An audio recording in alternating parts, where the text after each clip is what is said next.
to the July 28 work session of the Ann Arbor City Council. We are here today to discuss Guaranteed Income Program update, the Tree Line Trail update, and the Klein's Lot and 415 West Washington proposals. Mr. Mahoney, you have the con. Good evening, Mayor, members of council. We're glad to be before you this evening. We're going to touch fairly briefly on each of the three topics that the mayor mentioned. All of our presenters will have a few slides to show this evening, including myself when we get to the real estate portion. First up will be the Guaranteed Income Program, and we've got Dr. Kristen Seefeld from the University of Michigan here to talk about the research. You will recall that we funded this out of ARPA funding, and we agreed at the time that it wasn't simply a matter of picking out families to provide assistance to, but that there would be a research component that would sort of track how things have evolved. So tonight is just to give you an update on how it's been going and what the findings have been to date. And then following Dr. Seefeld, Norm Herbert is here representing the Tree Line, and he will come up and walk through some slides for his program. So the way that we're structured, you need to ask your questions at the end of each segment, because once those people have answered your questions, they're going to run out into the humidity and act like it's really cool. So from an environmental standpoint, I don't know that killing bugs is the thing to do. I think we're supposed to let them roam free.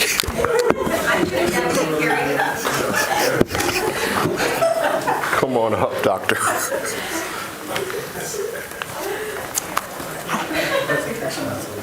Well, thanks for having me here tonight. Kristen Seefeld, University of Michigan, School of Social Work, Ford School of Public Policy, Ward 1 resident. And I'm here to just give you a glimpse into some of what we're finding, with the caution that all of our results are preliminary, just because we haven't done all of the data checks that we want to do before doing a public release. All right, and you can go through by just clicking boom. Thanks, great. And you're back.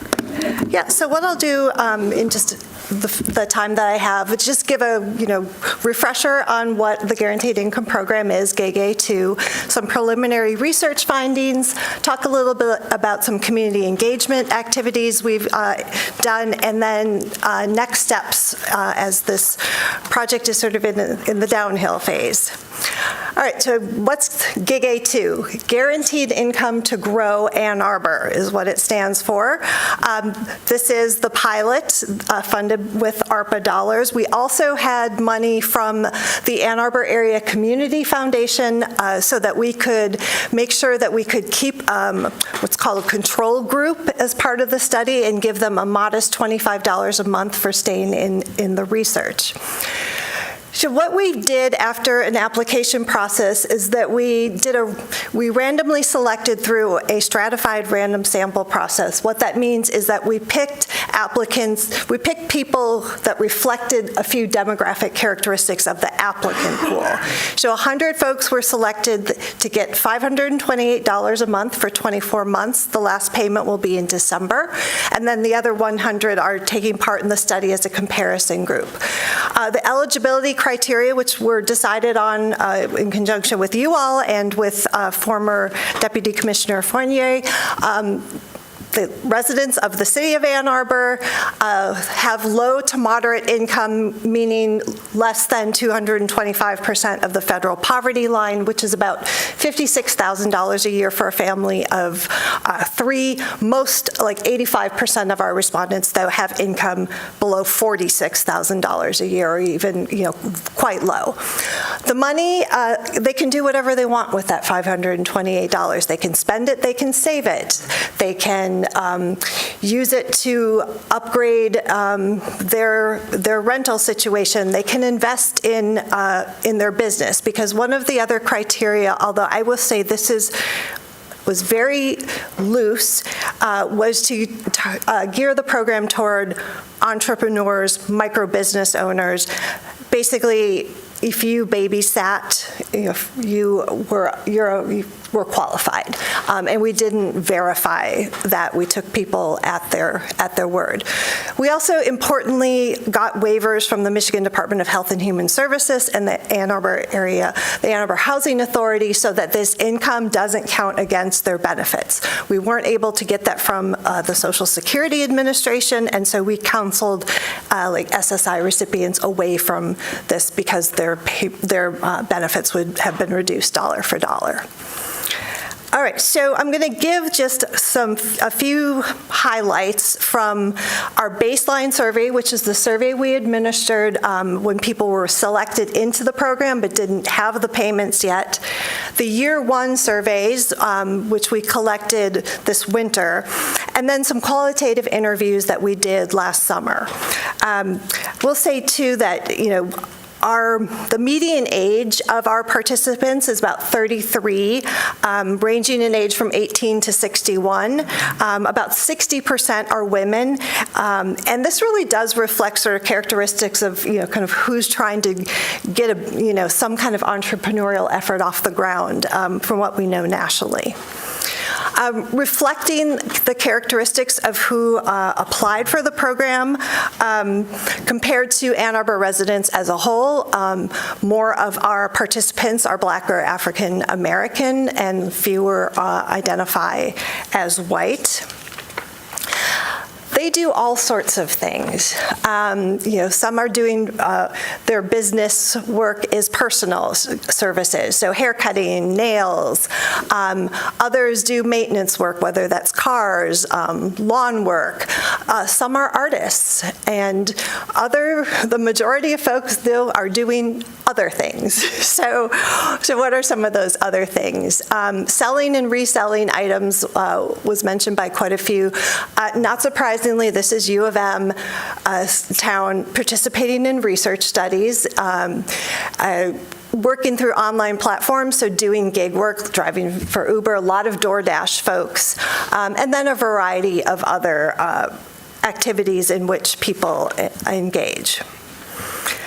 So we just, again, have very preliminary results, and we have only looked so far at one of our research questions, which was, does getting a guaranteed income payment positively affect people's well-being as it relates to measures of material hardship, food insecurity, and other forms of instability?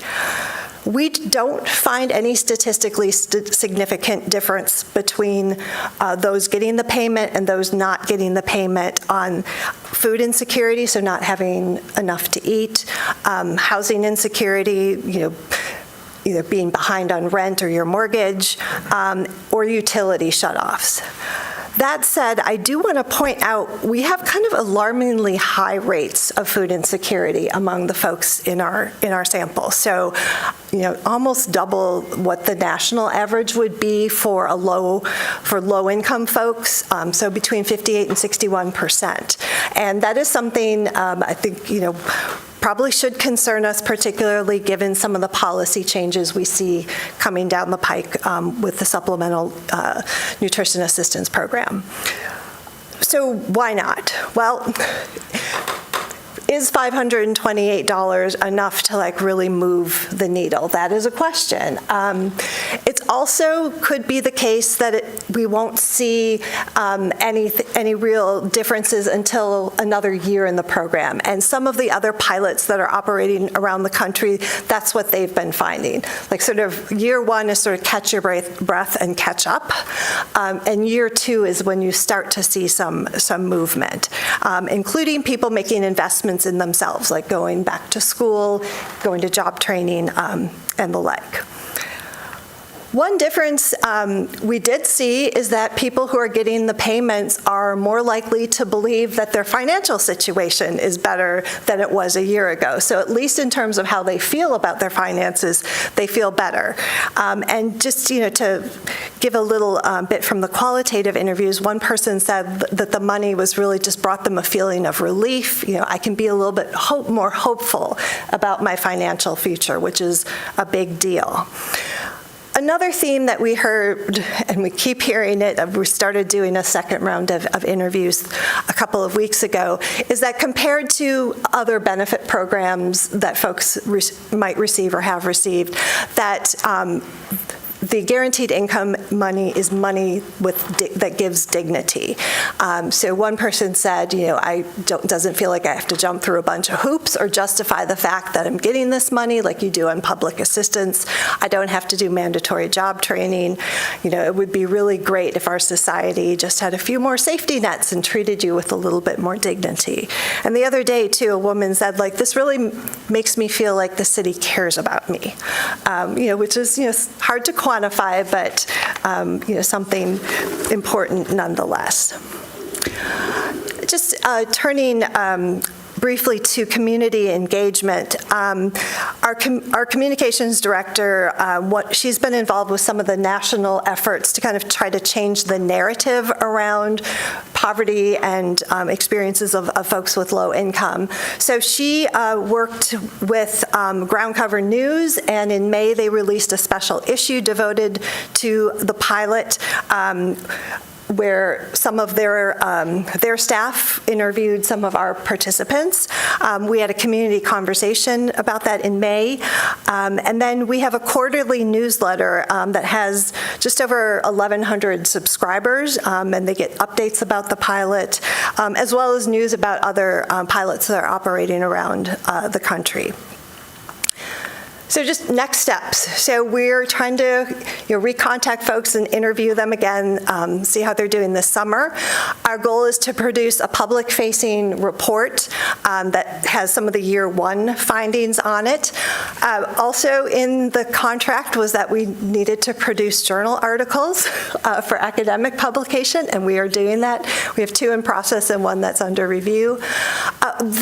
What we'll be spending some time, though, doing in the fall is really kind of getting folks ready for the fact that the payments will be ending, so that this isn't a surprise, and also maybe helping them, directing them toward resources in the community that they might need as the pilot winds down. And in the late fall, before the payments end, we'll do one more survey to look at final impacts and do some analysis and produce a final report before the contract's over at the end of 2026. Yeah. Questions? Yes. Looking at next steps, I see where the project is supposed to end. I'm curious, depending on what your findings are, if you do notice a difference at the end of year 2, are you anticipating just wanting to try to follow up between the control group and the study group, at the end of year 3 or 4, just to see if there's kind of more longitudinal? Yeah, we are talking about where we could turn, to raise some money to do that. The funding environment for research has fundamentally shifted, but we're definitely interested in that. And I think the Ann Arbor Area Community Foundation, is definitely interested in this topic, so they might be a partner in that.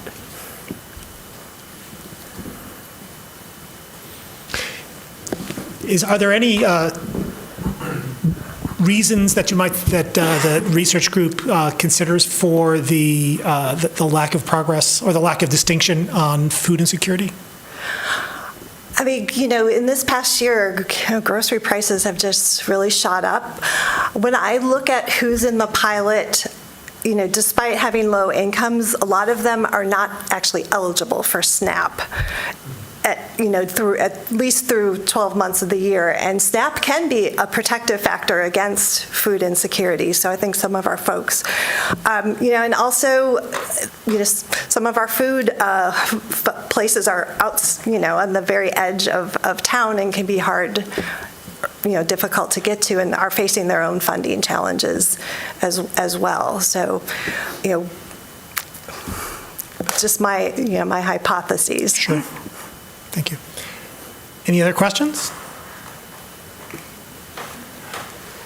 Sorry. So to me, your findings seem very rich. I think that you are able to offer insight into this question about food insecurity, and that you report people's sense of self and perhaps efficacy Yes. being aided. Those are significant. Yes. And so I wonder if it's possible to set some different expectations. I think people go into this kind of thing thinking, oh yeah, we're going to see that, this money really helps, and, they have a new house and a new car. I'm just kidding. But I think maybe the expectations could be made more realistic, and the significance of what you are finding for people could be underscored, rather than feeling like, oh, I know you wanted to hear this, but I can tell you that. So it's really just a thought. Yeah. No, thank you for that. And as one of the qualitative folks on the team, that speaks to me. And I do think, as a whole, the guaranteed income movement has kind of expected guaranteed income to do everything. Like, the theory of change is so broad. Like, it's supposed to solve food insecurity. It's supposed to make people healthier. It's, just everything that you can imagine. And then when it doesn't, and other pilots find it sometimes doesn't, then there's, some real disappointment. But, what people tell us in the interviews, to me, is very meaningful, and that this is, just feeling like they're part of the community, I think is, something we want to encourage.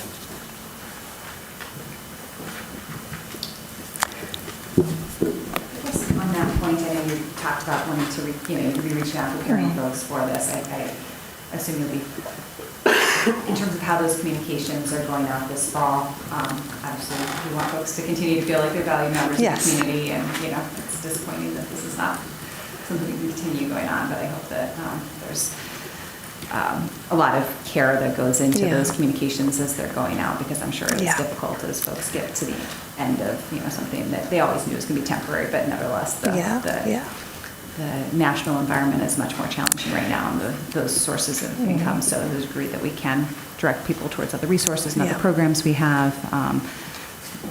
Won't be like this, but I think we want to be able to demonstrate that we still are a caring community and try to communicate to that. Yeah, absolutely. I mean, during sort of the initial outreach and during the application process and selecting people, our mantra was like, we are treating people as our neighbors. And also we are going to make this experience the least burdensome kind of experience they've had in terms of receiving any kind of benefit. And we've, tried to carry that through and, answer emails within an hour, those sorts of things. So we do try to be very responsive. And Excellent. Thank you so much. thank you. So next up will be Mr. Herbert to talk about tree line.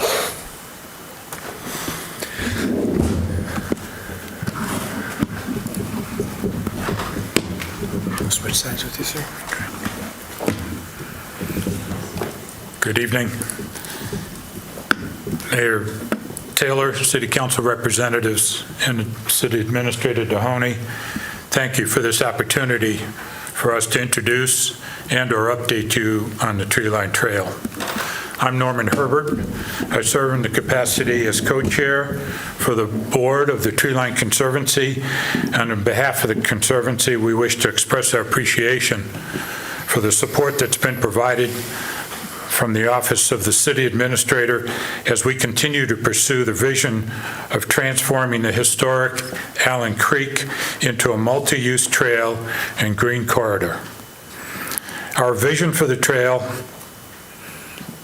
let me back this up just a bit. Our vision for the trail is to connect the Huron River to downtown Ann Arbor, as well as the University South Campus, where new student housing is being introduced. And really what we want to do is to weave together diverse neighborhoods, promote environmental stewardship, and enhance the economic and cultural vitality of Ann Arbor now and for generations to come. Over the past several years, we've made steady progress on planning the tree line and securing the necessary property and rights of way to build it. The Tree Line Conservancy acquired 410 Miller, which runs from Felch to Miller, and we also plan to use the city easement through the floodway at both 721 North Main Street as well as 415 West Washington for the trail. The Tree Line Conservancy has also acquired parcel at 208 Chapin, which will serve as a connector from the trail to West Park. Under the 2019 collaboration agreement between the City of Ann Arbor and the Tree Line Conservancy, the city will ultimately be the title holder of the Tree Line Trail assets. 415 West Washington currently has a temporary Swift Trail, it's our new name, this trail runs between West Washington and West Liberty to demonstrate what is required to recondition the soil to encourage pollinator plants in the support of the chimney swifts that inhabit the chimney at 415 West Washington. In 2024, the Tree Line Conservancy established a committee, which included community representatives, to engage with Inform Studio in understanding the feasibility of the proposed tree alignment from the Huron River to 721 North Main Street, the city's maintenance yard. In support of conversations with stakeholders, the Tree Line Conservancy retained Inform Studio to develop a concept. I put emphasis on the concept of the Tree Line Trail, understanding that a joint RFP with the city would be required to engage a consultant to engineer and design the proposed trail from the river to 721 North Main Street. The concept from Inform Studio has been quite beneficial in the negotiations with MDOT Rail and Amtrak and property stakeholders in the northern section so that all parties have an understanding of the potential for the proposed trail. The preliminary agreements have been secured from some of the key stakeholders, permitting us now to request City Council approvals to move forward with an RFP for an engineering and design of the Gateway Bridge and Trail. This process to get to this point has taken us better than 3 years. The Tree Line Conservancy is referring to the northern section as the Gateway. It serves as the key entry to our whole community, to the downtown, to Michigan Medicine and the university's healthcare center, as well as Water Hill. It is a true gateway to all of these key features of the community, and our goal is to provide an essential feature of the tree line, and that is our signature bridge, and also to mark the gateway with distinction and beauty and a wow factor. The gateway section is depicted on this particular tree line trail exhibit, and it shows the proposed trail in relation to the Allen Creek culvert. If you're not aware, the Allen Creek culvert has been in existence for about 100 years, and it is not to be built over. It is critical that access is available should maintenance be required. So working with Inform Studio, we wanted to confirm that the path of the trail, which you see here in gray, is feasible, and we've determined that it is, and adjustments can be made as needed. Another view of this gateway section, going from the railroad or the river to 721, if you'll follow the white trail, that is what we're talking about is our gateway section, and it parallels the exit from the depot tunnel that runs then along the railroad, and where it begins to make that turn, we're now going on private property, and that's where we begin to elevate to go across in a southerly direction from the railroad toward Depot and Summit Streets. It would be elevated and starting at, if you will, the edge there to the railroad to approach the signature bridge. This represents what we refer to as the signature bridge. This is a particular concept that is what we call a lamb. Greg, what's the? Wood lamb, sorry, it's wood laminated bridge that would cross North Main Street. And you'll also see on this exhibit that there is an undergird to the path that we're also very sensitive to, because from a pedestrian standpoint on North Main, we wanted to be sure that that also is appealing. This is another view, again, of the bridge, but from on top, going from the north toward the south. And this particular exhibit concept is a stainless steel. So again, these are simply concepts to inform the discussion. Our next steps, our opportunity to attract financial grants and contributions is dependent on demonstrating continued momentum, really a project that continues to proceed. Amtrak has executed a design phase agreement with the Treeline Conservancy, which indicates their willingness to review an engineered design trail from the Huron River to 721 North Main. This willingness on the part of MDOT Rail and Amtrak to review an engineered design trail has allowed for the preliminary agreements with private property owners and for the trail to cross their property, now to proceed with the engagement of a consultant to do the needed engineering design. Under the 2019 collaboration agreement, the jointly issued RFP would enable us to secure the needed engineering and design services. Many major grants are dependent on being shovel-ready, and to be shovel-ready, an engineer design gateway trail now must be obtained. The City Council approval is required in order for us to issue an RFP for this gateway section of the proposed Treeline Trail. That's the extent of my particular formal presentation. I'd be happy to entertain questions. Councilman. Thank you. Could you possibly go back to the map slide? Yeah, there. So I just noticed the proximity to the border-to-border trail. I wonder if there's any plan for easy connection there between the two. Yes, there is, very definitely. Thank you for that question. If you look at the section that just above the Inform Studio says B2B Trail, that is the connection from the existing exit of the berm tunnel, if you will, then toward the B2B trail, and we will definitely connect there near Argo Dam. As you know, there's a new bridge that's been installed that will make access to the B2B trail. That bridge was installed as part of the Broadway Park West project development.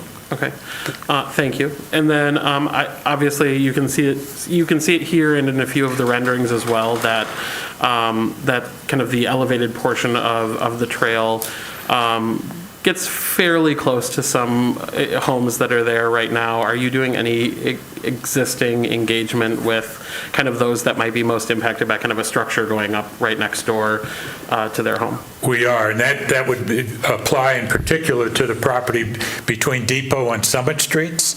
And we've had conversations focused right now on the 800 North Main, but we do intend, as part of the community engagement, to approach the other property owners in that area. Yes.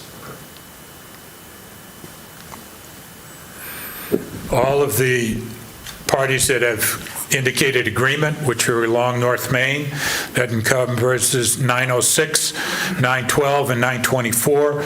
They've all provided the agreements. They know what we're planning to do here and are very much in support of this project. Councilor. Thanks. Thanks for the presentation. And I know you kind of stated this, but I just wanted to make it even more explicit in terms of what you need from City Council next. It's approval to be able to move forward with engagement with MDOT. And with MDOT or Amtrak? No, really, what we need, MDOT, Rail, and Amtrak are both on board, and we have an executed agreement, design phase agreement, with Amtrak in place. And MDOT has sort of co-signed, given us all their indication of approval. What we need now is to be able to do the RFP so that we've got a project that really begins to come together. Got it, We've got okay. the property owners' agreements. Thank you. And on this RFP, I know that the organization has done a lot of fundraising and is in a strong financial footing to be able to do that. And so the piece here is kind of a partnership, but the funding at this point is coming from the nonprofit. The funding for if you will, design. the engagement of the consultant and the design work needs to come under the collaboration agreement from the Tree Line Conservancy. And to the extent to which federal funds might be available, we work with the city directly. Again, the Office of the City Administrator assists and does the review of any of those grants that are submitted for federal funding support. Sounds good. And as folks may know, my day job is with Rails to Trails Conservancy. So while I am a little bit pro-trail and all modes of active transportation, I can confirm that my recent conversations with US DOT suggest that they are trail friendly, not always so on-street active transportation friendly right now, but being shovel ready is a good place to be. Yeah, that's correct. Thank you. Further questions? Councilmember. Thank you for the presentation. That was wonderful. I do have a question. On the rendering that's up on the screen right now, it shows the trail is going over Depot Park. Do you require any approval or anything from the city? Perhaps this is more of a question too for our administrator, but just going through city parkland, I'm curious if there's any obstacles there. In the discussions that we've had with the city administrator, Mahoney, there is an indication of support. We haven't asked for it in a formal way, but I'm anticipating that it will continue to move us forward. We obviously need to cross city streets, and for that we need, again, all part of. But the engineered or designed proposal will ultimately come back to City Council for approval as a project before it goes to bid. Great, thank you. Further questions? Thank you. Good to see an update on this, and I know I've sat with you many times to talk through the design. I'm curious, looking at this, what the latest thinking is. This goes over a lot of areas. I would hope you're not just entering at one end and being deposited at the other. So how are you thinking about different spots where you can get on and off the trail? At the bend, if you will, coming off the railroad, that which is in white that parallels the existing path from the depot tunnel, berm tunnel, that area is the existing city agreement with MDOT Rail, and all we've asked for and they've granted permission for would be to extend that to where we can make that turn, if you follow me. With that turn, we intend for that to be a nice green area as a park, as one area for access to the trail. Then at, if you will, 906 North Main, we would envision another access point, and there would be a third access point at 721. To the extent we can do so, we would introduce a potential elevator in the block between Depot and Summit Street. That's also going to be an economic issue, but it is something that we're very much interested in so as to provide access to all. So lots of options for us to consider. We don't have anything definitive, but everything we've done has taken into account the needs under ADA requirements to make it accessible. Councilman. I'm glad that Councilmember Ackman asked that question, because I'm looking at it too and trying to figure out how that works. So where does it start to elevate? After the bend? It basically starts at the point of that bend. Yeah. Because We need to get to 16 feet high. One of the drawbacks to some of the other options that were considered through the alignment study is that if we would have considered coming out of the pond, which was originally proposed when the city master plan was adopted, we would have had to go up 36 feet. We would have had to go across both the railroad as well as North Main and to intersect with Wilt, thank you, Wilt. That, from our standpoint, seemed awful high, and our preference was not to have a second structure in that area, which is the reason we focused on using the berm tunnel as a point of departure for the proposed tree line trail.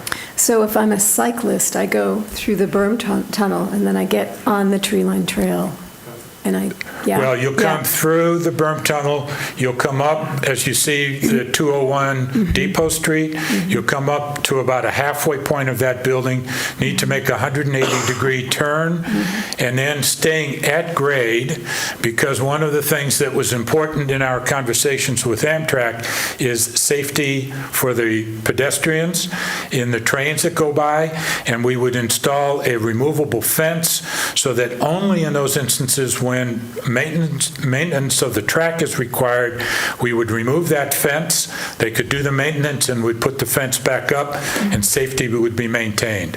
But at that point, we would be at grade, and then only begin to elevate once we get, if you will, back to the private property at that elbow.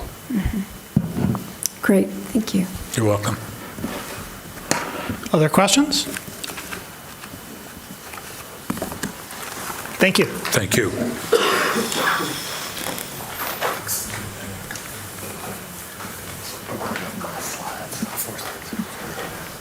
only have a couple.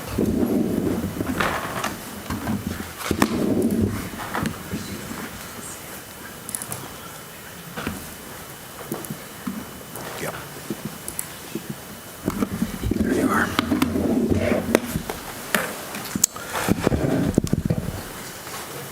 So our final topic of the night is to give a report based on our working relationship with CBRE. We're trying to get to a point to turn the page. Let me talk a little bit about process so you understand what will happen. So tonight you will hear a summary of the top offers that we have received for both Klein Lot and 415. We're not asking you to make any decisions tonight. We're simply sharing information. The administration will come back to you in September with a resolution, probably two different ones, unless I can convince Ms. Carr to let us combine them so that we can move on with the final negotiation, if you will, for the transaction.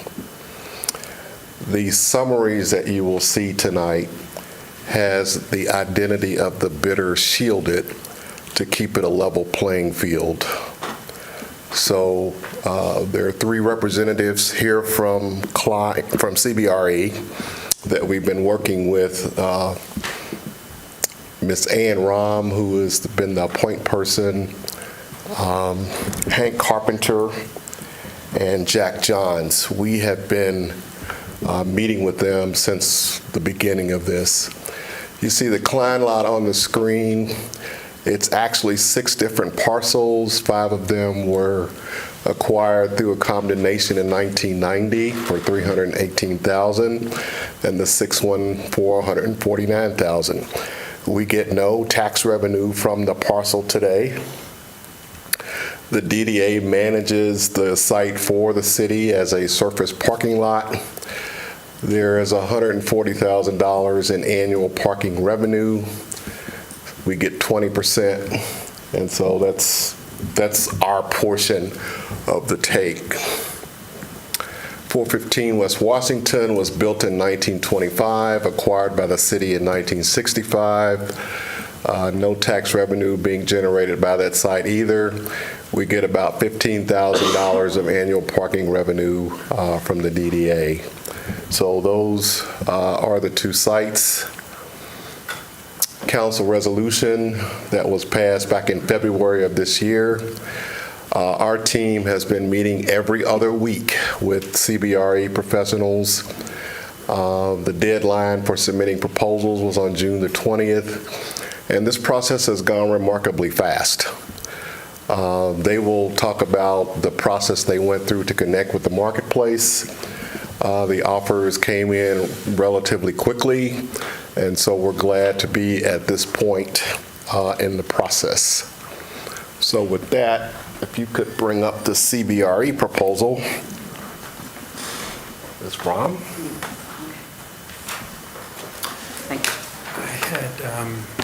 I have a PowerPoint, and then I was given a PDF right before the start of this. Whatever's best for you.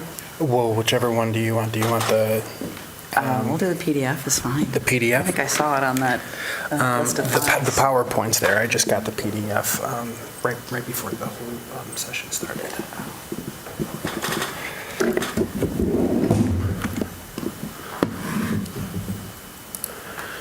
So the one that I was given earlier at 4:30 today is the PowerPoint. Okay.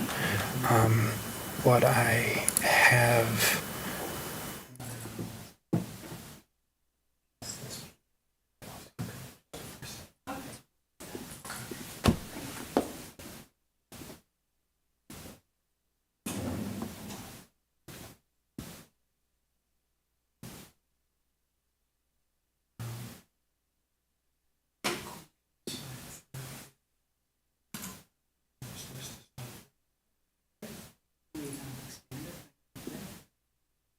That's great. Good evening. Thank you for having us. My name is Ann Rom. I'm with CBRE. We're a large commercial real estate firm. I'm here with my two colleagues, Hank Carpenter and Jack Johns. We've had a wonderful working relationship so far. It has been a treat because it's a very important project. We know it's generational, it's transformational.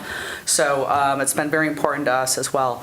As Milton said, we kicked this off, I think in February, and I've had cadence of every other week speaking with the city.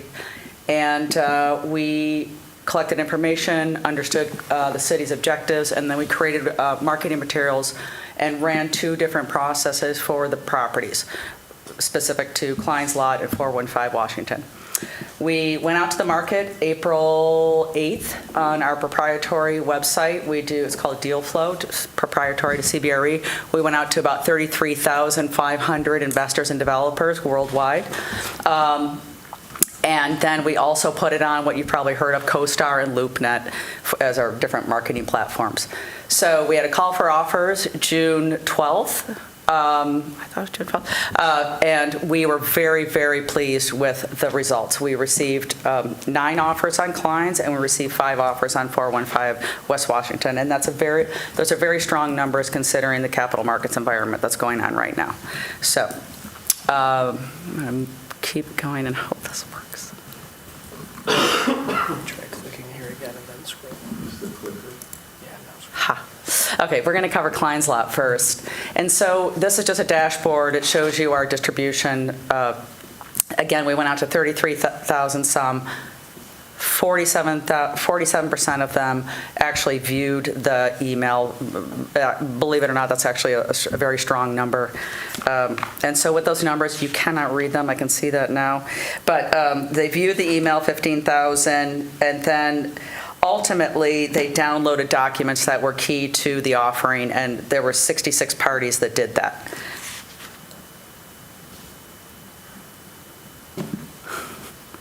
Need my kids here to do this. Okay, so again, we received 9 offers on Klein's Lot. We picked the 4 most qualified offers, and then we're listing them here. We'll go through them one by one without any names, but I'll just go through the typical processes quite quickly. We received the LOI. We asked for a best and final for them to sharpen their pencils, sharpen their offers, answer questions, and then, so the pricing that you'll see here is after a best and final round. We then you will ultimately award to a particular developer. We will sign a purchase and sale agreement. At that time, you will receive earnest monies from the developer, and then they get to work with a typical due diligence period, what can be from 30 days to 90 days, can be longer depending on the complexity of the project. After due diligence, some of these lines cross around here because there's this sort of estimated time period of city approvals, of entitlements, zoning, things of that nature, conceptual plans. And then the actual closing period is where the developer is securing financing, construction financing, permanent financing, equity partnerships, and then also, slowly but surely pulling permits and getting to work. So that's the time period we're going to talk about in these offers. So offer A is a $12 million price, and they are willing to put $325,000 down. Their due diligence period, where again, they're initiating or reviewing third-party reports, phase ones, phase twos, baselines, property condition reports, things of that nature. So that due diligence period is 60 days here. They are estimating the city is going to take 605 days for approval process. That can be a lot shorter. It's really in the hands of the city at that point. And then the closing period I mentioned is 45 days for these folks. So beginning to end, they estimate 710 days from signing of a purchase and sale agreement to close. They are proposing 272 units, and all for Klein's Lot. These are all basically high-quality multifamily rental units. And then we'll have a retail component involved. They are proposing 12,000 square feet retail. None of these really specify what retail, but the typical would be, fitness centers, things of that nature that are conducive to the living and a surrounding community. Retail potential parking here is 200 stalls, and they are willing to discuss another 125 for public parking to serve the city. Contingencies, these folks do have a contingency based on approval of brownfield property tax abatements. And then sustainability, the level set on sustainability on Klein's Lot is that they all are aware that this is a 100% electric serviced property. So no one is coming in below that line. So we call that moderate. Anything above that they're going above and beyond, green roofs, LEED certification, solar panels, zero net emissions, complete compliance with Ann Arbor zone, the whole thing. That would be a high category. These folks are moderate. Local experience, they have local experience here in Ann Arbor. So And then this way you can just click down. Okay, thanks. Yeah. Will help. Okay, this is the second offer. This has an increase in purchase price to $15 million, higher earnest monies of $1.25 million. They categorize their timeframes a little differently here. They merged due diligence and government approval timelines, and they found it difficult to specify what that government approval process is. So all in all, then they had a closing period of 30 days, which is actually quite reasonable. So we couldn't define the actual time period because of their unwillingness to understand how long the city would take for the approvals. So they are proposing 280 to 340 units. They did not specify retail. And then they're thinking of one stall per unit, and then 10 to 20 spaces for public use.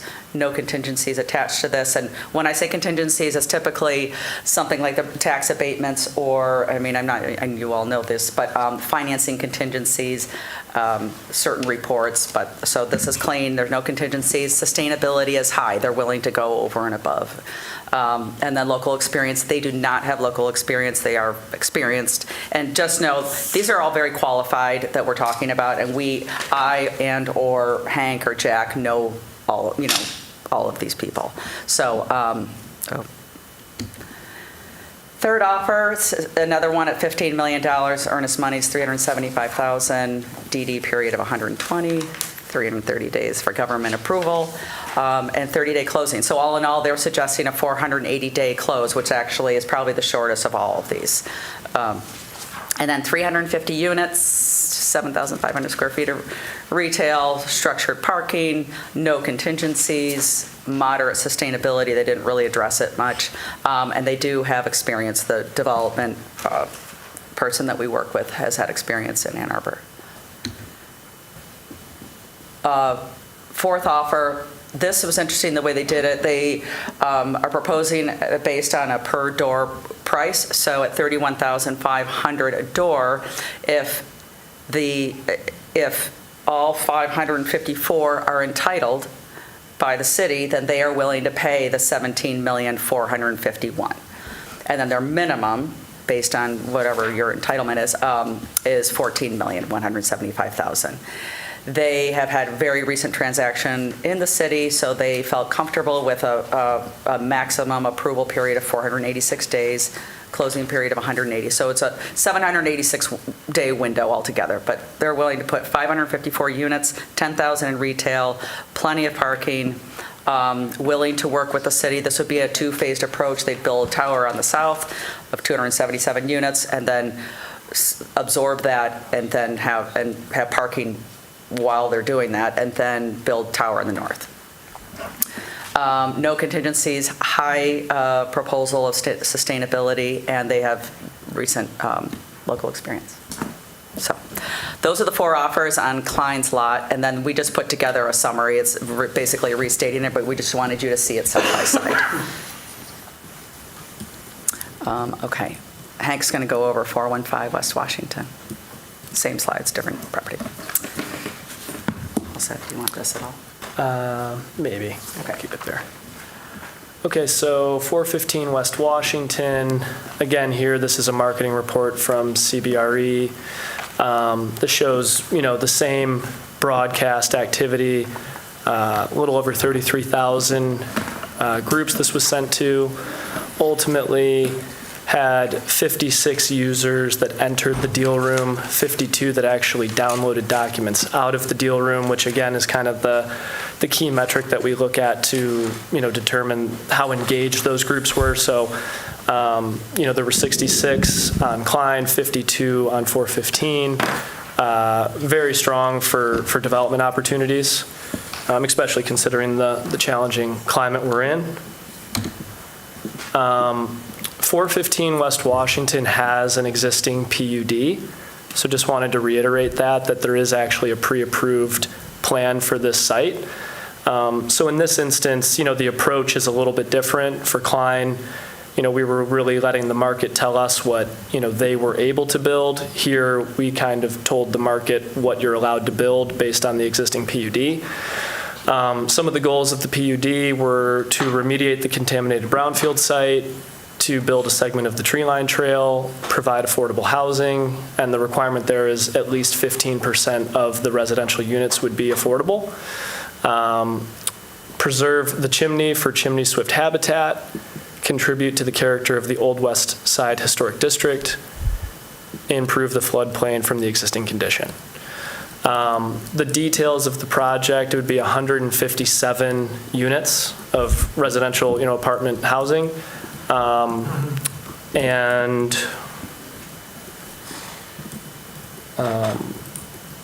It includes off-street parking, open space with a segment of the tree line trail. The property would be on stilts with first floor of residential units elevated at a minimum of 1 foot above the 0.2% annual chance flood elevation, and then there would be parking proposed below the building. So here we have 3 offers, again, anonymous. This is offer A. The price on this offer is $1 million. Earnest money deposit, $125,000. Due diligence period length, 365 days. Government approvals, 540 days with a closing period of 90 days. All in all, that's 995 potential days to close the transaction. The contingency on this offer would be LIHTC financing, that's low-income housing tax credits. This essentially would be a 100% affordable housing project, and that means that the units will be 30 to 80% AMI. This group spoke with MISHDA about the opportunity to receive LIHTC financing for this property and confirmed that it was possible. I think that there was concerns about that because it's in the floodplain, it's right next to a railroad. MISTA may have issues with that in different instances, but they confirmed that MISTA was comfortable in this situation. Sustainability is moderate, same gauge that we were using on Klein Lot. The baseline there is an all-electric building. And they do have local experience, this group. Offer B, an increase in price to 1.7 million, earnest money deposit of 60,000, due diligence period of 150 days, government approvals period of 420 days, a closing period of 60 days for a total of 630 days. There are no contingencies with this offer. As I mentioned, the minimum requirement for affordable housing was 15%. They are proposing 20% of the units are going to be at 60% AMI, with the rest of the units being offered at market rate. Again, sustainability moderate, and this group also does have local experience. This is the last offer for 415. The price here is $2 million, earnest money of $100,000, due diligence. This is one where, again, they didn't have a set time frame of due diligence. It's the later of 120 days or the time necessary to complete floodplain and brownfield due diligence. So they don't have a government approval period length. And then a closing of 30 days. Again, no defined maximum. This offer had contingencies that were a little unique because the PUD does, ask that the developer take care of these things, but in this instance, they're asking the city to deliver environmental remediation, floodplain mitigation, and tree line trail and public realm enhancements. This is a two-phase mixed income housing project, and they're offering net zero emissions ready design, so that's why we have sustainability as high, and this group does not have local experience.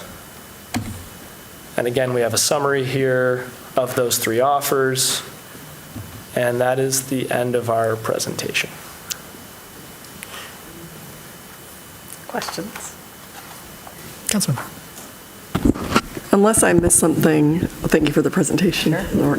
Unless I missed something, the difference between what you've shown us for 415 Washington and what you showed us for Klein's Lot, is this, or maybe we already entitled in the PUD and I'm just forgetting, it doesn't say the number of units that are going to be provided in each of the projects. Is that because it was already set in the PUD? In Washington. Yeah, so for 415 West Washington, they do, it was approved for 157 units. Okay. So, yes. Thank you. And for Klein, there was no, approved. Go ahead.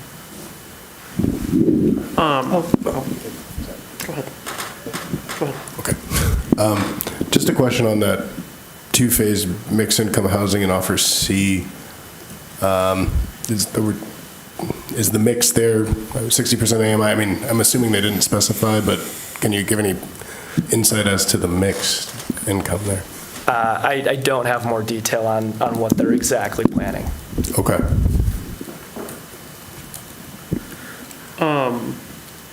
I guess I wonder if we will, prior to needing to kind of evaluate these, get any additional details. And if in the previous example there were two that were high on sustainability, for example, will we get any additional detail around what those differences are that made them high? Are they offering the exact same things in terms of their sustainability features, or are they different things, but they both moved them up into the next category, for example? And then I guess this is probably also a question related to the previous one. There were some pretty wide ranges in the number of units.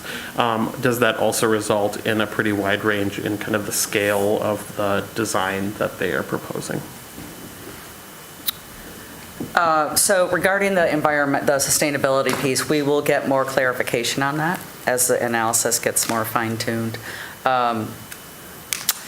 Regarding unit numbers, what's your question about that? About the, will we get more of a design to understand the design? And so yeah, the quality of it? I guess thinking, between 272 units and 554 units, are we talking about massive differences in the type of units that are being offered, like significantly smaller units, or are we talking about vastly different sizes of the structures that would be built themselves? Yeah, no, it's a good question. I mean, we can, again, get more clarification in the next step. Councilor Bradish? Thank you for asking that question, because I was going to ask a similar question. I mean, I would like to have some details about the number of beds and baths anticipated in the units. There's also a pretty wide variation in the parking of the first 4 offers. 680 structured parking spaces is very high.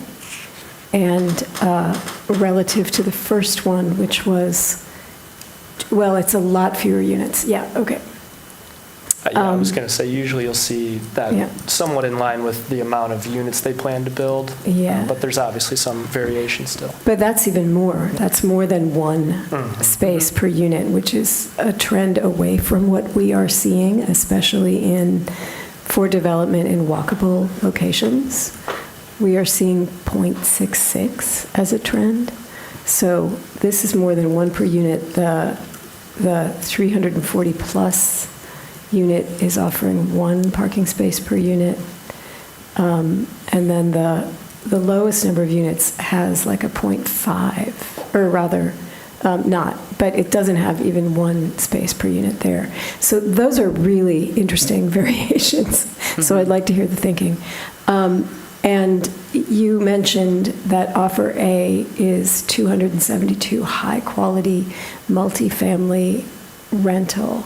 So I would like to hear the variation in square footage of the units. And again, I'm interested in bathrooms to bedrooms for every one of those offers. Thank you. Councilor? Will do. Yeah, I guess to sort of help us set our expectations around what type of detail can be provided and in terms of the, what additional information can be acquired at this point around each of these different offers would be helpful to understand a little bit. I'm curious. You mentioned that there isn't description around what type of retail, for example, would be integrated in this, but some of my colleagues have asked around, what are the difference in terms of housing? Some of them have local experience and some of them don't. I understand the desire to keep the maintain the privacy of the different folks who are submitting offers right now, but I think I would certainly be interested to understand what types of projects, do they have, are they envisioning, is there something that, other projects locally that we might look to, or in other communities that they're imagining, kind of modeling. So what additional details might we get about these different offers on both parcels? So we have a lot of that detail, and we just didn't want to overload you all tonight with it, but all these developers submitted pretty extensive qualifications and experiences, and, current projects, past projects. Regarding the unit numbers, that's what I think that's sort of their target. They don't know until they know, but this is some target, but we're definitely going to get some more information around that. It's a good idea to get the bed to bath counts, all of that. So that's all coming. Briggs.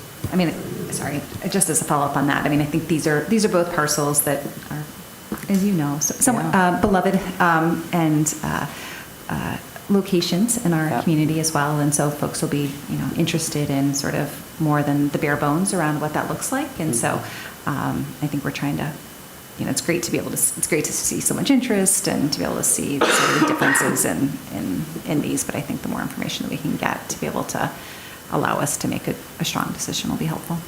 Yeah, absolutely. Councilor? Thank you. I thought on one of these offers for the Klein lot it had no retail, but now as I look at the comparison chart, they all imagine a retail component on the ground floor. One did not speak to it. So on this has square footage on all of them. Okay. I think that could have just been an update. Oh, I think that deck was error. So You're I think, right, yeah. I forget, let's actually track back. I'm going to pull this out. I think B is indicated in the. It says NA, but it's So they updated us after. I think we got more detail from them, and they gave us the 6,000. Okay, so they all imagine having ground. Okay. Yep. So, speaking to Councilmember Briggs' point, it would be nice, and I guess I don't know what people normally would provide at this level of proposal, but it would be interesting to know, like, do they conceive of it being as like a food hall or, whatever it might be. I think that would be helpful for my understanding for this, because it is in such an important location. I think we care a lot about how it adds to our downtown. Understood. And that is part of the next step. Councilmember? Thank you. On the Klein lot with the 4 offers here, offer A has under contingencies a brownfield property tax abatement.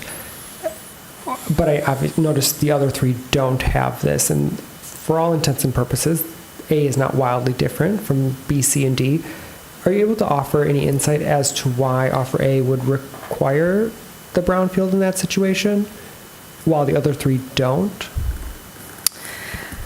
I think the brownfield is that if they penetrate to go down underground structure versus most of these are podium-style parking, and so they would not, I'd have to get confirmation from my friend here, but I think that their intent is to go subterranean with their parking. I think it then would have to qualify for a brownfield. Yeah, that's accurate. If they were to run into an environmental situation and they, underground parking can get expensive, and they would be asking for that component to be provided some sort of a TIF, tax incremental financing. Yeah. Gotcha. For just that, if they go underground. Thank you. Yeah, because that could have long-term implications in terms of tax revenue beyond. And then just for clarification, for 415 Washington, all offers would have similar brownfields requirements, difference in the details, but still would all require it.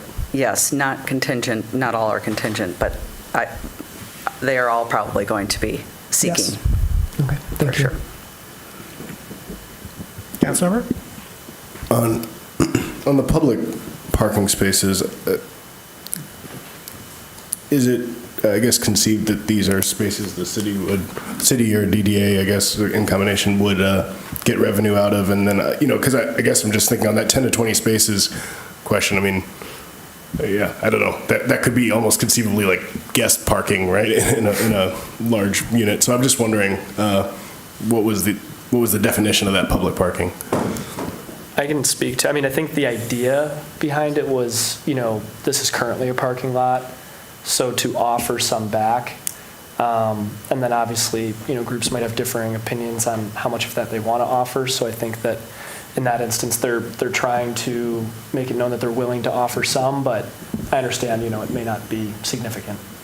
Okay, but yeah, right. And so the idea maybe would be to keep the same, like, revenue structure as they currently have. So, okay. That's correct. Additional questions? Keying off of a little bit, I forget which council member hit this, as to the distinction between the, on the Klein's lot between, for example, on the poles A and D units versus, one is 272, one's 554. Do we have any, and whether that's more units as a result of being smaller or larger, what have you, do we have any indication as to design elements or, what the look feel from pedestrians will be like in this, at this juncture? It seems early, but I'm asking. Yeah, it's just not quite yet. Sure. That's not a very good answer. I apologize. It's the way it is. I think for what it's worth, the only thing we would offer is that we always made it very clear that the expectation is a very high-quality design. Mm-hmm. And, especially there's some that are coming off of some local experience, and, they've tested the market and they know what's needed right now. So, it's in their best interest. They don't want to build what's not going to get filled. So they have a pretty good pulse on the market, finger on the pulse of what can be absorbed. So I think, maybe some have more experience in the market, and they know that this many units can be filled, but we'll get more details for you, because that is the next step. But I hope that makes sense. Councilmember? One last question from me. On 415 Washington, could you recap and clarify the affordable options between the three? Yeah. So, offer A would be fully affordable project at 30% to 80% AMI. Offer B would offer 20% of the units at 60% AMI. And then offer C is just following the PUD as it's written, which would be 15% of the units offered at affordable AMIs. Perfect. Thank you.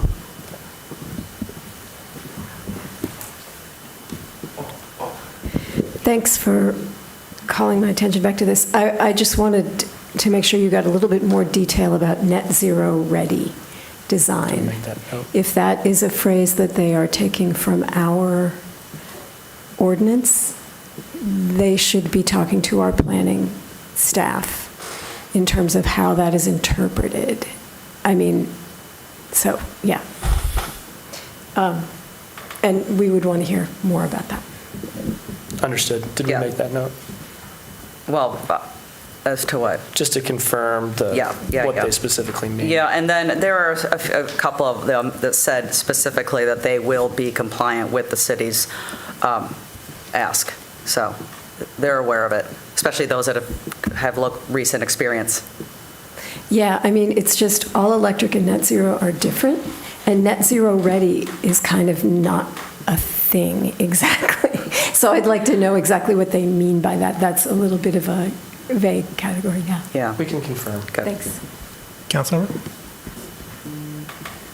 Thank you. I'm hearing a lot of, we'll get more details in the next step, so this may be for that purpose. But I'm just wondering if you can address, and this is for the Klein property, scale at all. I mean, there's a big difference between, the first and the last.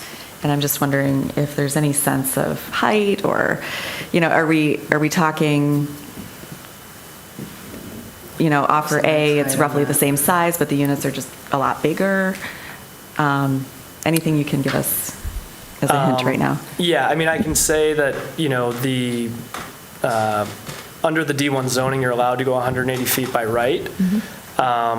There is an ability to potentially go up to 225 feet. I don't have specifics, I'm sorry.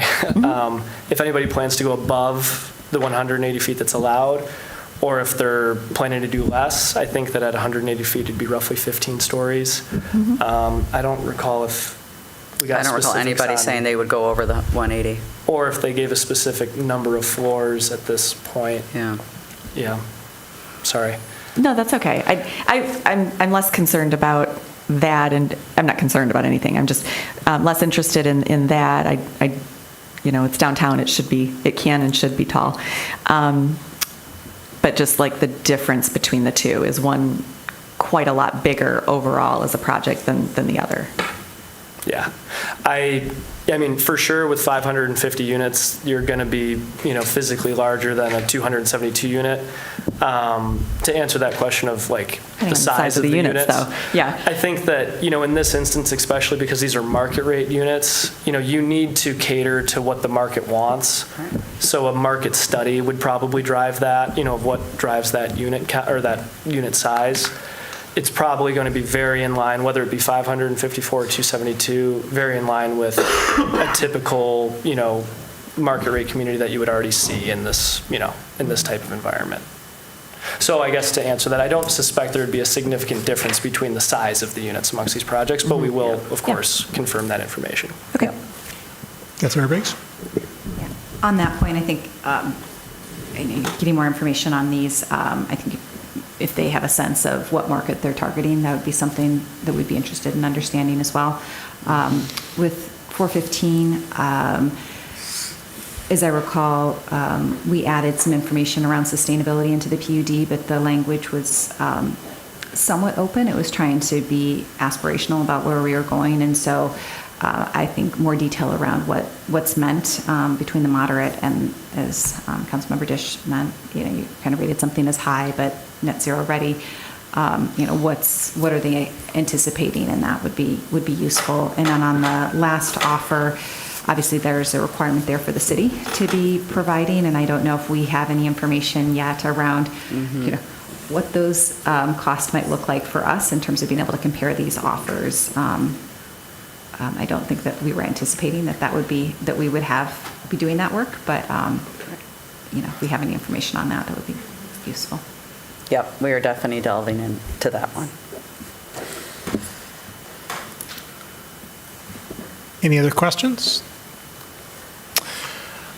What is the best process for us to receive additional questions and granularity on what we've talked about today? How is that going to If you have be questions distributed? for us? Sure. Just run through the happy to administrator? Run them through Milton, or you can go directly to myself? No. No, they need to communicate to me. No. Popped out the podium. Communication to CBRE needs to come through the administrator's office. So if you have a question, send it. And just for context purposes, the Klein bidders were aware that there has been this public request for some public parking. And so what does that look like? Are we asking them to provide it? Is the city going to participate? That's a question that has to get resolved. So that's where some of that hedging is coming from. The other thing is, this is not a usual process for real estate. They knew they were going to be discussed openly, and we asked them to give your best and final on money, so that's where it's at. And when getting into design and other things like that, as you've heard us say before, all of those things require a financial investment. Am I seriously being considered before I go to all the expense of some of the granularity that we may want? But we thought this was fair and equitable across the board for tonight, and we limited it to what you see. But there is more information, so we'll work on being the funnel to get answers back, and we'll deal with all the questions before we ever entertain bringing a resolution forward. But sorry to be forceful on is to keep it all fair. It needs to come through our office. Do we have one final question, perhaps for me? To all. Understanding that they were asked for last best and final on the money and the like, there are worlds in which one or more council members might say, I like. I won't go A, B, and C. I like two. I like red if this were tweaked, or like I like Y if some other condition obtained. Are those conversations that we're still, and understanding that might have a monetary element to it, but are those conversations or that can still be had again through the administrator's office? I'm going to defer to Milton on Sure. that. I think that it was said that at the beginning that, this is before final negotiation, so, perhaps it's possible. It's still iterative, but there's no guarantees that there's changes that would be willing to be made. Of course. Thank you. Additional questions? Yeah. I'm sorry if this has already been said, and it's for Mr. Mahoney. How do you imagine this process playing out in terms of what comes to us in September? What additional, are we going to be evaluating things to this level of kind of anonymity? Is this a level at which you're going to want feedback or a decision, or how is that going to play out?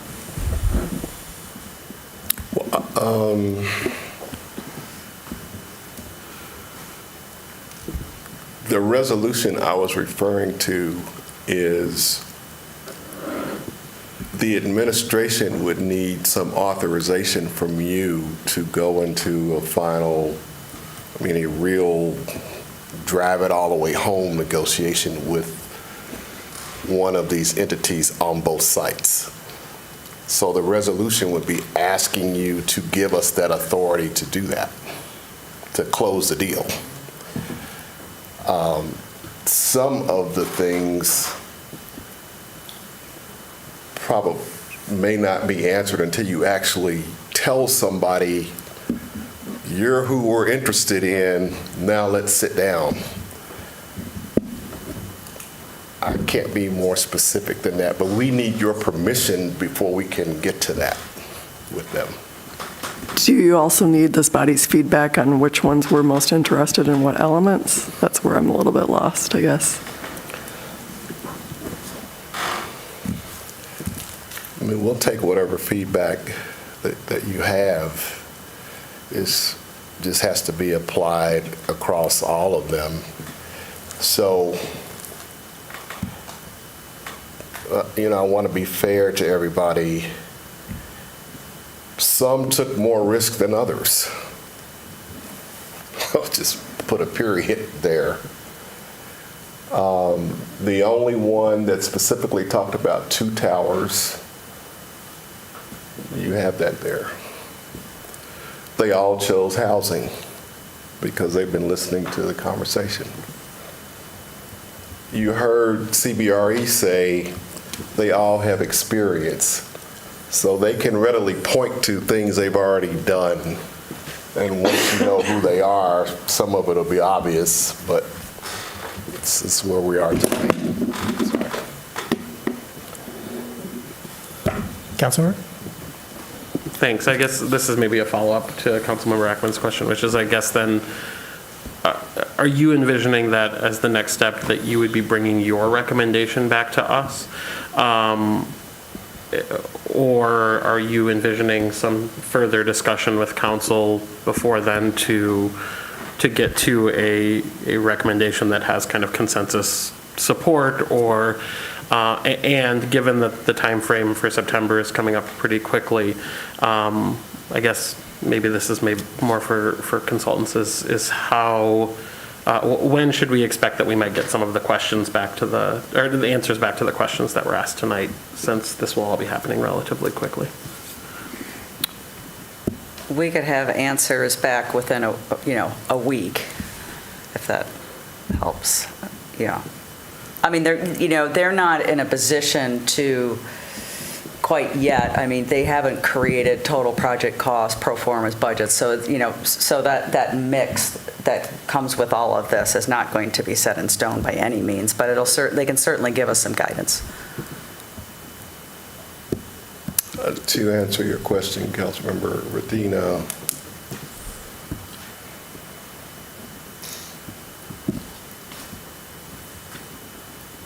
we could make a recommendation, but the way the process has gone, I want to be consistent on doing what I said I would do with council. So what I said I would do is bring you the top offers, absent anything, and we use a third party to get it. So you've now heard the top offers. We can close a deal on both sites with any of the ones that you collectively direct us to go negotiate with. If you're asking me, well, do we have a recommendation? We could, but we're really not sort of headed in that direction.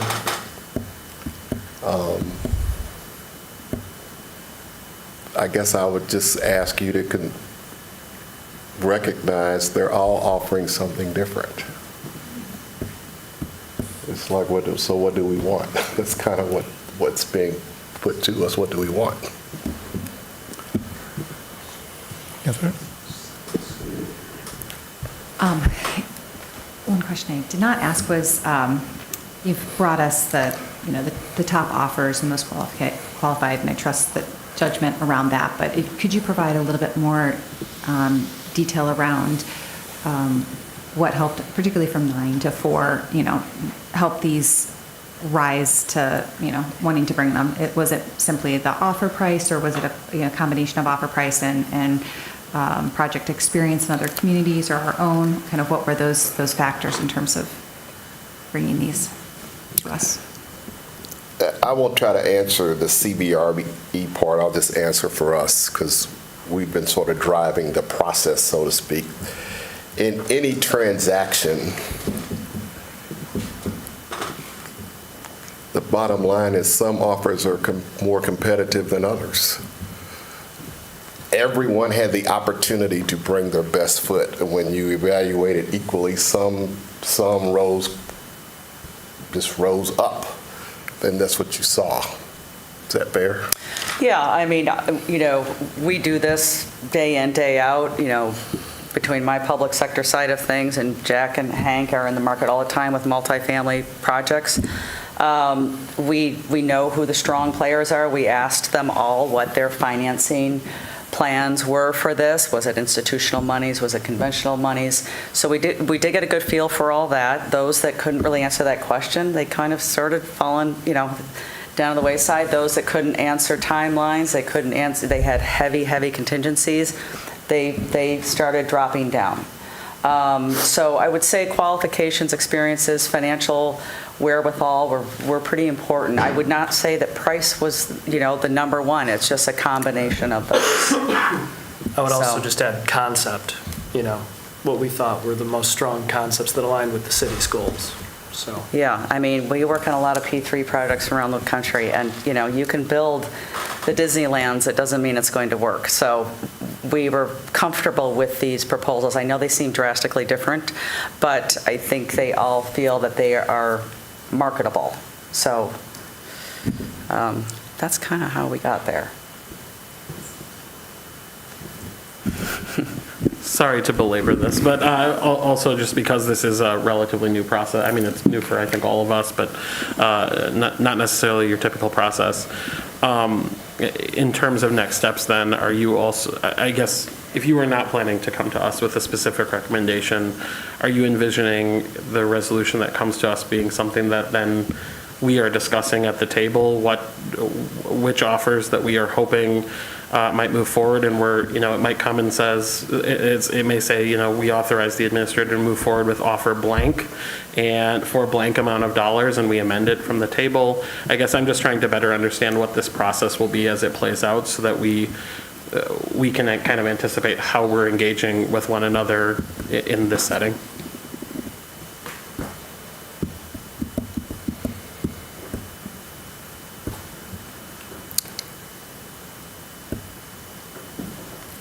At a certain point, if I understand it, and Attorney Cower can correct me, at a certain point in a real estate transaction, we can have a real conversation about specifics. Closed, is that right or not right? Under Michigan law, it's for acquisition or purchase, not sale.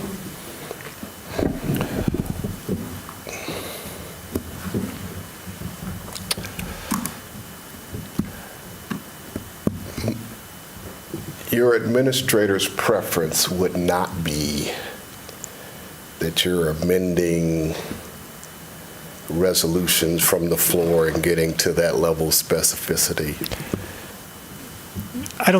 If I may just interrupt briefly, I don't think he means to get to, like, we're dropping it from 15 to 14 and a half and so forth. I think it's like, will there be a blank for offer A, offer blank, and we at the floor will say, I suggest that we go for offer E, and then that'll be seconded and voted up or down. I mean, we could do that. I guess the point, maybe I misunderstood you. Yeah. The point I'm trying to get to is we like the widest latitude possible to go get the deal closed once you picked where you want it to go. Yeah. Not to try to do that from in here. Oh, for sure. I just mean when we're trying to narrow between the offers. Yeah. And if you want us to come with a recommendation that you can then react to, which is the normal way we do it, we can do that too. But Catherine? So do you want us to have conversations with you about our reactions to the various options? And you will think think them over, adjudicating our comments against each other? The first step, council member, is for us to receive all of your questions simply like we do agenda questions, and let us get the answers to all of your questions, and all 11 of you will then see the question and you'll see the answer. So we need a period for allowing for that. The September resolution is not, that's more the administration establishing a point in the process to bring it to the next step. And the reason that we're not wanting a lot of time to go by, in a sense, we're fishing here. So if you tell somebody, well, we'll make a decision in November, you kind of made the decision already. They're not going to wait that long. So we have to get back to them with something. And September seemed like a reasonable time frame to do that. Perhaps we will, with council's acquiescence, leave the question of the administrator's recommendation to later, on the theory that if the administrator chooses to provide a recommendation, it will not be an insult to anybody here at the table, and we'd be delighted to receive it. Or if the administrator declines, we'll figure out what happens then. Okay. Does that seem reasonable? All right. Thank you. Yeah, thank you. Anything else? Folks, CBRE folks, thank you very much for coming in and talking to us today about these two lots and for the work done to date. We have all of us, of course, seen these parcels lie fallow for quite some time. We know that we have a housing crisis. We know that we had a blight crisis down at 415, and we've finally done something about that. And I think it's everybody's hope here at the table in the community that we're able to see a way to have these parcels utilized in a way that provides additional housing and provides a broad community benefit. So thank you. Thank you. Thank you. Thank you very much. Thank you for your questions. They were very helpful. Thank you. We now come to public comment general time. Public comment general time is an opportunity for members of the public to speak to council and the community about matters of municipal interest. To speak at public comment general time, one needs not to have signed up in advance. Speakers in all instances will have 3 minutes in which to speak, so please pay close attention to the time. Our clerk or the time clock will notify you when 30 seconds are remaining and when your time has expired. When your time has expired, please conclude your remarks and cede the floor. Is there anyone who'd like to speak today at public comment?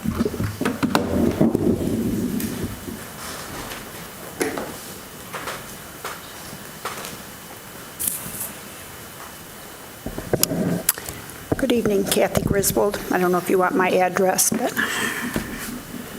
I won't give it.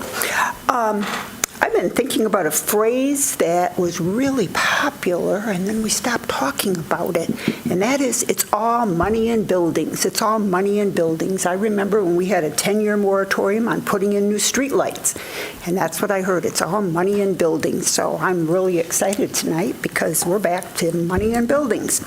However, we got a little bit of housekeeping to take care of. The first thing is Miller Avenue.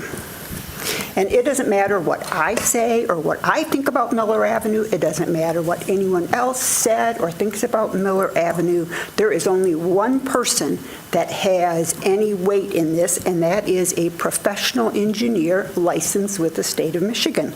And I requested a review in an email to Mr. Mahoney on May 19th. To my knowledge, that hasn't been done, and a lot of people have said a lot of things, some true, some not true, but it doesn't really matter because what we need is a professional engineer to address how we can deal with the 90 blind spots along the driveways and the fact that no one in the world has a two-way cycle track with 90 blind spots. But again, it doesn't matter what I think. It doesn't matter what Walk, Bike, Washtenaw thinks. It matters what the engineer thinks, and we haven't heard that. Now, we did have one comment, and it was, we chose the two-way cycle track due to public right-of-way constraints.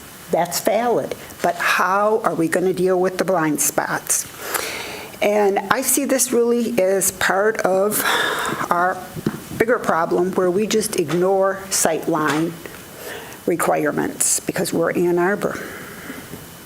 I'm working at the state level as well as a local ordinance based on what Dearborn has to try to address some of these issues. But because school's starting soon and I don't have legal precedence to issue a lawsuit for a work stoppage, the only thing I can do is sit literally on Miller Avenue so that then I do have a legal right to maintain myself until the city takes some legal action. And that's what will be done as soon as it gets a little cooler and I've got the PR in place. So it's not a threat. I just want to let you know that I feel very strongly that in Ann Arbor, we should not be constructing dangerous roadways that are going to significantly increase the risk of deaths to our pedestrians. So I hope we can resolve this. Thank you. Thank you. Is there anyone else in House who'd like to speak at public comment?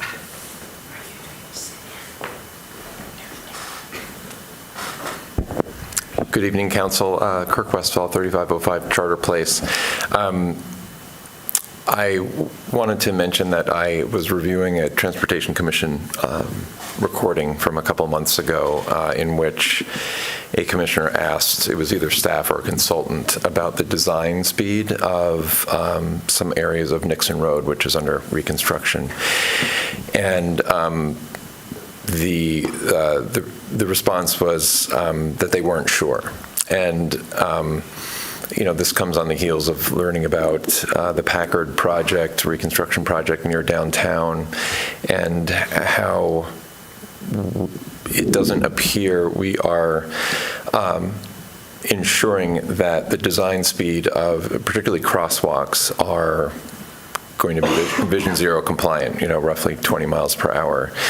And so, you know, quick builds are great when they get done, but if we are really trying to be serious about Vision Zero, we have to make sure all of our resurfacing and reconstruction projects at least have a speed control, target speed, design speed at crosswalks that won't be fatal to people crossing. So I hope you can look into this, especially with the active projects going on now. Thank you. Thank you. Is there anyone else in House who'd like to speak at public comment? Is there anyone online who'd like to speak at public comment? Mayor, we have a couple callers online. Caller with the phone number ending in 534, you have a comment? Go ahead. Good evening. This is Tom Stolberg calling. Calling in based on my experience as former real estate developer and future developer, real estate broker, and a former historic district commissioner, 6 years as commissioner, 2 of them as chair. I'd like to make sure everybody realizes that the building built on the Klein's lot, whichever proposal that you go with, is going to loom over our historic Main Street, and that I hope consideration in the design is taken into account as you deliberate this and ask your questions. Turning to 415 West Washington, I'd like to note that federal policy and local policy are against building new residential in the floodplain. The site is nearly entirely in a floodplain. A third of the full site is in the floodway, and the vast majority of the site that is in the flood fringe is barely above the elevation of the floodway. Climate change is bringing more water, more severe storm events, and more frequency of severe storm events. So what is in the flood fringe right now may very well be in the floodway, even as soon as any building might be built there. Those policies are wise policies. Also, I'd like to mention that the so-called pre-approved PUD is not pre-approved. It was pre-approved with a concept plan, not a site plan. This site must be approved by the Historic District Commission. It has not gone to a formal session and been turned up or down by the Historic District Commission, which it must be done. The working sessions for the Historic District Commission indicate that the current plan would not be approved. There's a memo out there, there's statements by council members, but I think it's very important that the brokers and any applicant be made fully aware complete transparency to the fact that the plan that they think is pre-approved is not as pre-approved as they might think it is. The HDC still needs to see a site plan at a formal application, which it has not, but in the working session, it was quite clear that what has been submitted so far for discussions at a working session would not be approved if presented as is. 30 seconds. Thank you very much. Thank you. I'm good.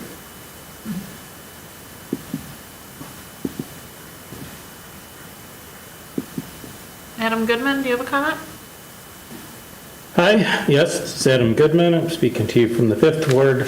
Some of you are probably familiar that I wrote an opinion piece in 2022 expressing opposition to the tree line as currently conceived by the city. Biggest area of concern I shared then, which I continue to hold now, is really about these elevated structures. First of all, I mean, they make the plan preposterously expensive.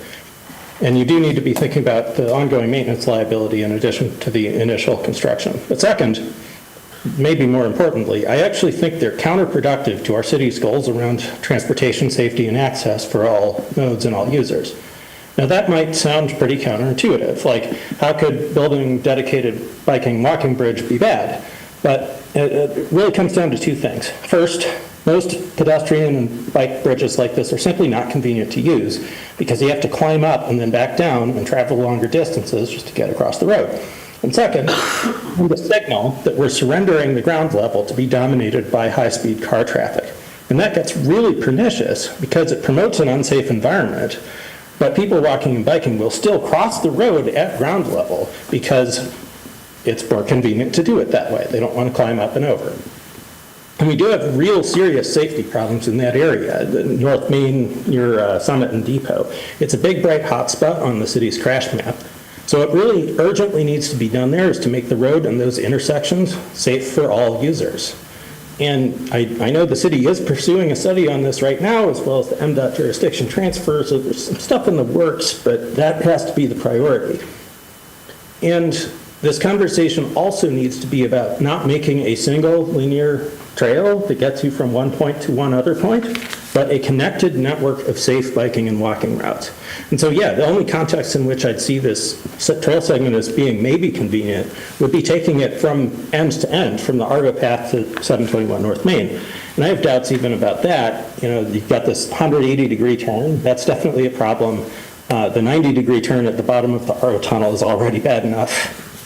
But on the other hand, if we could just fix a few missing links at ground level, crossing Main at Summit, crossing Depot at 5th, and if we could make those crossings truly safe for all ages and abilities and pleasant to use, then those links would benefit people traveling in all kinds of directions through this area of town.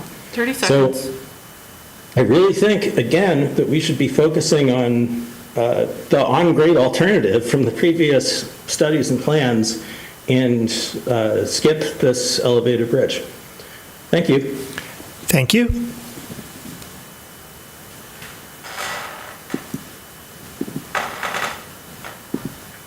Adam Duskevich, do you have a comment? Hi, this is Adam Duskevich calling from the 4th Ward. I just want to say a couple things about the tree line project, particularly the Gateway Bridge. I mostly agree with Mr. Goodman.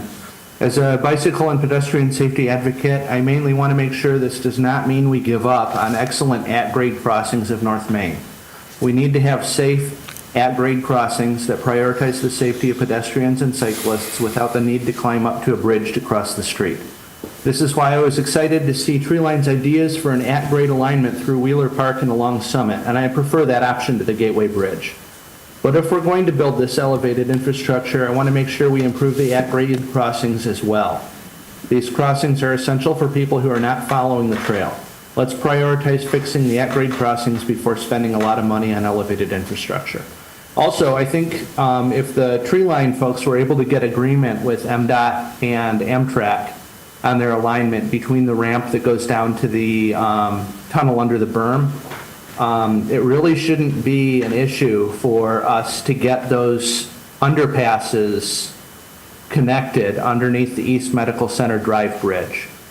So I'm hoping that we can look at how we can fix that particular link of the border-to-border trail. Thank you. Thank you.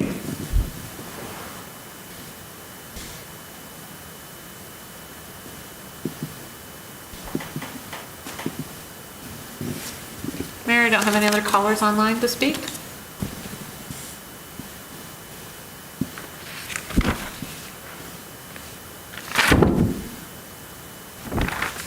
See no one. Public comment is closed. Are there communications today from council? Councilmember Briggs. Thanks. I just wanted to address a few of the comments that got brought up tonight. I certainly agree with the most recent callers that we need to maintain our focus on safe at-grade crossings. I don't think that that has been, that will, I'm sure, remain a priority of the city for us to be doing that. I did want to explicitly kind of hesitated from doing this at the table, but it continues to be a repeating public comment, so just wanted to address Ms. Griswold's comments around Miller's, since we've certainly replied via email and provided more information through that mechanism. But for the public, this design was selected because it does improve safety. It reduces the goal is to reduce serious injuries and crashes. We have professional engineers and who review our plans, and so that's a great thing about being a city is having that professional staff on hand, and simply repeating over and over again that there's no place in the world that has a two-way cycle track like this does not make it accurate. I just got back from the NACTO, National Association of City Transportation Officials conference, and actually brought up this project because it had been raised so much recently. And within a very short period of time in a small group was able to articulate, identify other projects across the country that have been in place for quite some time safely, and our beloved infrastructure in those communities. So I am personally excited to see this project coming to fruition in the 5th Ward. I know I will be using it on a regular basis, and I am excited about the safety and the accessibility that it's going to bring for our entire community. Councilmember Radina. Thank you, Mayor. Just wanted to remind anybody who might still be listening at home that Councilmember Ghazi Edwin and I have a coffee hour tomorrow evening at the Ann Arbor Senior Center from 5:30 to 6:30 p.m. And also just to remind folks that Ann Arbor Pride is coming up this weekend on August 2nd, and so join us in downtown for a celebration. And my understanding is that former Councilmember Kazachenko will be in town for Pride, so you might run into her downtown celebrating with us as well. So, thank you. Further communications? Can I have a motion to adjourn, please? Moved by Dish Harrison. Discussion. All in favor? Opposed?